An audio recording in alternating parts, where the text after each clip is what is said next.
Here's what really happens when you keep fighting to make a narcissistic relationship work. Let's break it down and let me explain to you what happens if you keep fighting for that relationship.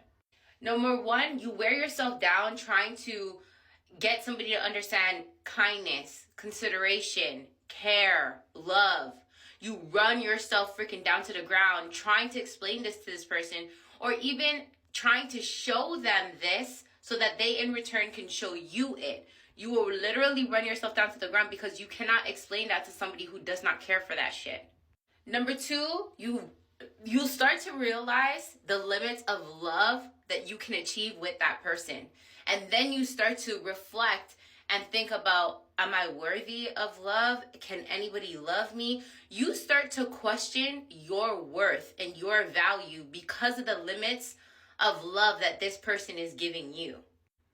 Number three, you start to get used to running on empty, waking up every day and running on freaking empty, because literally, mentally and emotionally, you're running yourself down to the ground, either fighting with this person every day, fighting to get this person to love you or see your value, see your worth. You're literally constantly always running on empty with them. Number four, you start to literally increase in depression, frustration, sadness, anxiety, all these emotions that really affect your mental health and your ability to be emotionally available to yourself, to the ones that you love, because of the fact that this person is literally controlling you mentally and emotionally and causing so much health issues because of their control, because of their manipulation, because of their gaslighting. And this brings us to number five, because you start shutting yourself down emotionally, right? Some people become numb, some people become cold, some people just lose sight of who they truly are because they're constantly always questioning themselves, because the narcissist keeps manipulating you into believing what they want you to believe, so you lose sight of who you truly are.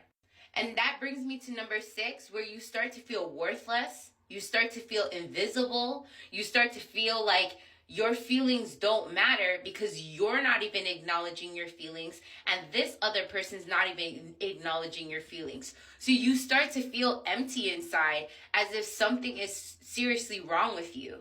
7, then this starts to make you feel like you're responsible for the relationship and it not working. You start to question everything about yourself and asking if there's really something wrong with you, if you're the narcissist, if you're the problem, and why you're not lovable, or why this person can't see your value.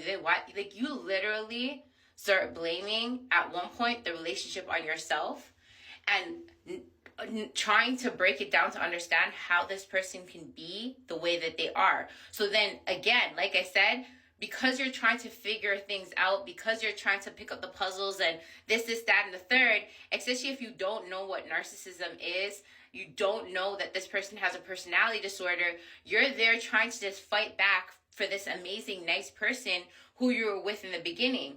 And that's all you're trying to do. And you're trying to understand, why is this person like this now all of a sudden?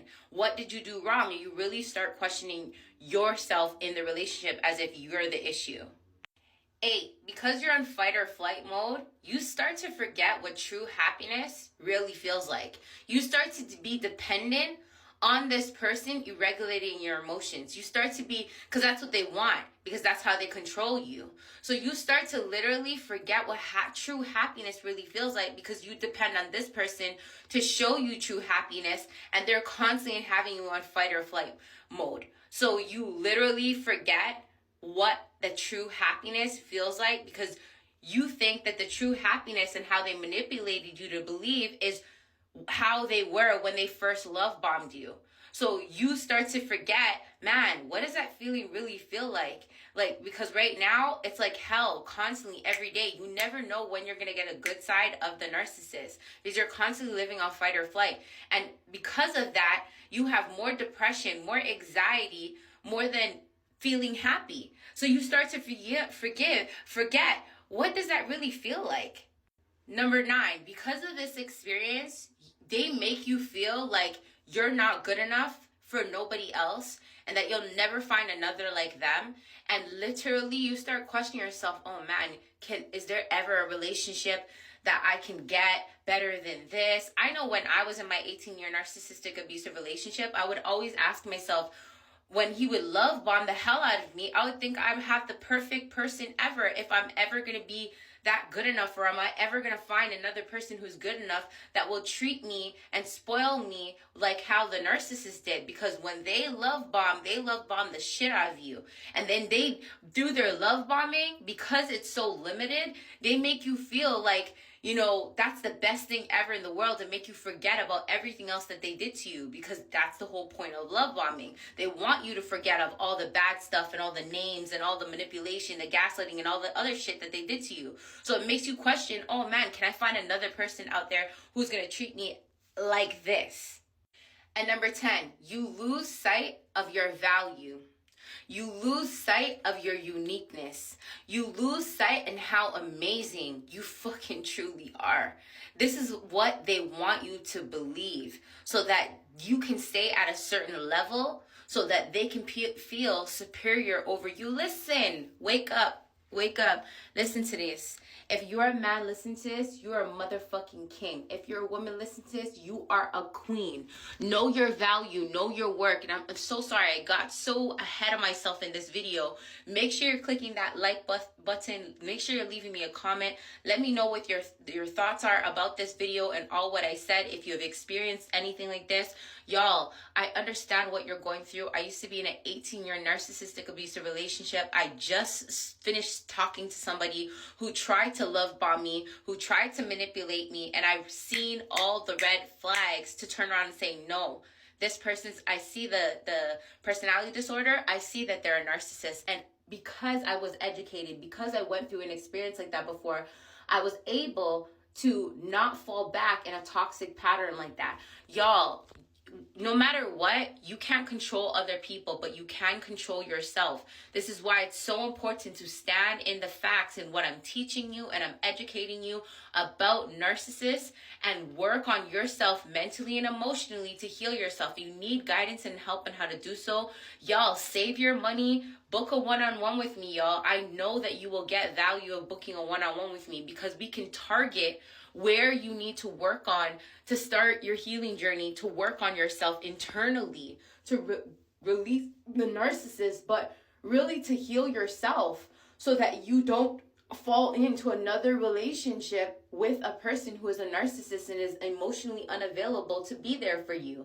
We need to heal those wounds within inside yourself, so that you can break free from the pattern of being with narcissistic people or unemotionally people, right?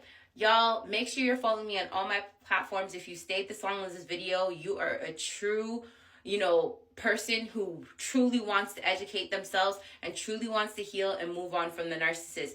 Pat yourself on the back and feel good about yourself, understanding that you are trying, right? One day at a time.